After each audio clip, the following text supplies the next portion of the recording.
In this video, I'm going to go through the newswire that's just been released by Rockstar, detailing the future of Red Dead Online, including details about all the roles coming up: the Bounty Hunter, Trader, and Collector. The title of this newswire is Red Dead Online Update Coming Soon, featuring 3 unique roles: the Bounty Hunter, Trader, and Collector. The recent additions to Red Dead Online established the foundation for the game's future, with a range of enhancements designed to allow players to roam freely and experience the world in their own chosen way. Now, this opening paragraph I think is really interesting because Rockstar are referring to the previous updates as a foundation. That is really promising, the fact that they see that this is the foundation. This isn't the finished article, this is just the base of what is to come. They go on to say, later this summer, the world will evolve again with the introduction of specialist roles, unique paths of progression, each providing their own experience with tailored gameplay elements and benefits that will allow players to become even more deeply connected to their character and the choices they make as they inhabit the world of Red Dead Online. This fundamental change points to the long-term future of Red Dead Online, a world where players coexist in an uneasy peace, choosing to band together or striking out alone, fighting to survive in a world full of threats and opportunities as they build a life for themselves on the frontier. Again, Rockstar are pushing this point that this is the foundation,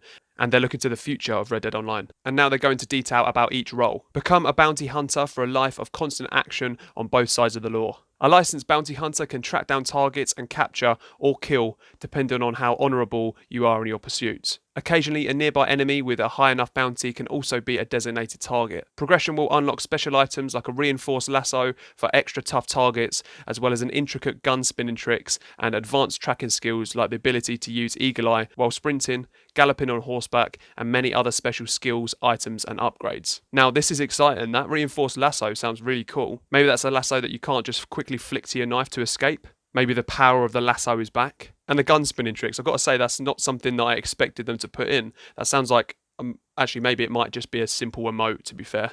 Overall, though, this does sound quite cool. The Bounty Hunter sounds like a character that I'm definitely going to be interested in playing as. Moving on to the Trader. The life of a trader is perfect for burgeoning capitalists as you establish and develop a business from your camp. Okay, so maybe this is going to be using the camp a little bit more, that useless thing that it is at the moment. Maybe they're going to find some use from it. Thanks to your trusty companion Crip's knowledge of furs, skins, and butchery, you'll be able to take on new opportunities to collect materials and produce valuable goods to sell. Increasing your skill as a trader unlocks the ability to upgrade your camp with a weapons locker, stew pot, and even allow any canine companion to warn off impending attacks on the camp.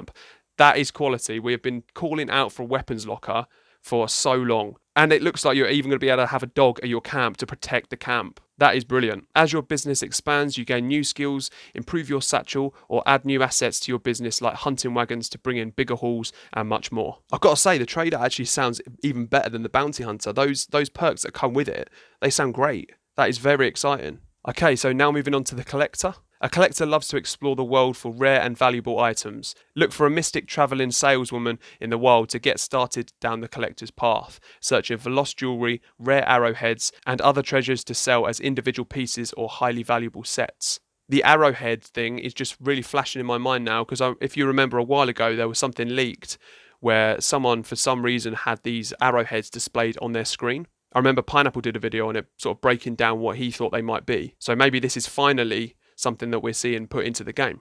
As you progress, you will gain access to tools that help your search, including refined binoculars, a horse lantern, and even a metal detector, as well as gaining additional skills to help you seek and discover the world's greatest rarities. A metal detector.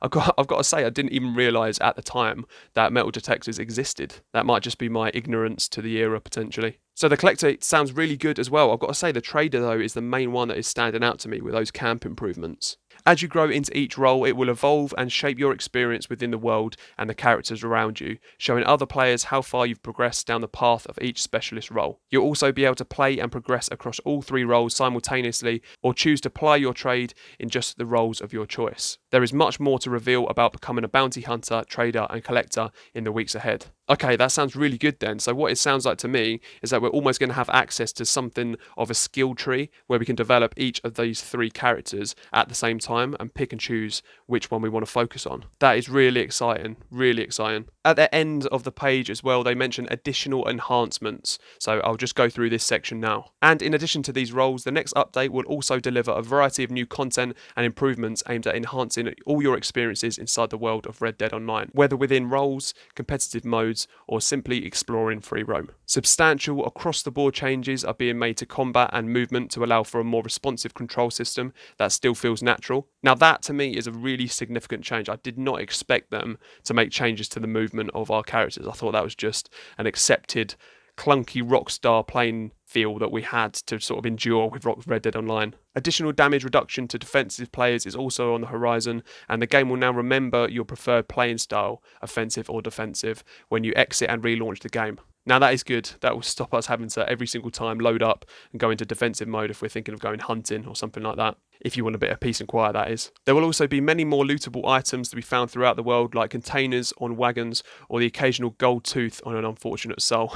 Now that's quite cool. I imagine you just loot someone and then just a gold tooth suddenly pops up in your satchel. I've got to say though, I imagine it will probably only be about $2 or $3. Hopefully not though, I'm optimistic. The next Red Dead Online update will also feature the ability to reset your character's appearance and much, much more. Stay tuned for more details to come and check back for new weekly events in Red Dead Online. Okay, so this was the communication that I think we all needed, just a little bit of information from coming directly from Rockstar rather than just YouTubers like me speculating all the time. And that is really exciting. The roles sound really cool. I'm definitely excited to see what the future update has got in store. So let me know what you think in the comments. Are you excited about the new update? Was this communication sufficient enough in terms of information for you? For me personally, I think it was. I think it's given us a little teaser for what's to come, and I think that's exactly what we needed. I wrote off the start of August for the update, and I think the fact that they've said there is much more to reveal about becoming one of the roles in the weeks ahead, the fact they've said in the weeks ahead, I think we'll just see more sort of newswire drops like this over the next few weeks. The fact they said weeks ahead as a plural though, I'd say if I'm just looking at the calendar now of when it could drop, so I imagine it'll be a Tuesday, so I'd say now maybe into the late 20s of August at that probably absolute earliest that we'll see this dropped, which is, to be fair, similar to what I said in my previous video on the topic. Yeah, so it sounds like very exciting times ahead, and I'm really looking forward to the next newswire even. Obviously I'm excited for the update, but the newswire to tease a little bit more, tell us a little bit more about these roles. That'd be great. And something that I've predicted is that cars will come to Red Dead Online, and I made a video about this recently, and the link to that is on screen now and in the description. Thanks a lot for watching. I'm JmCooKie. Cheers.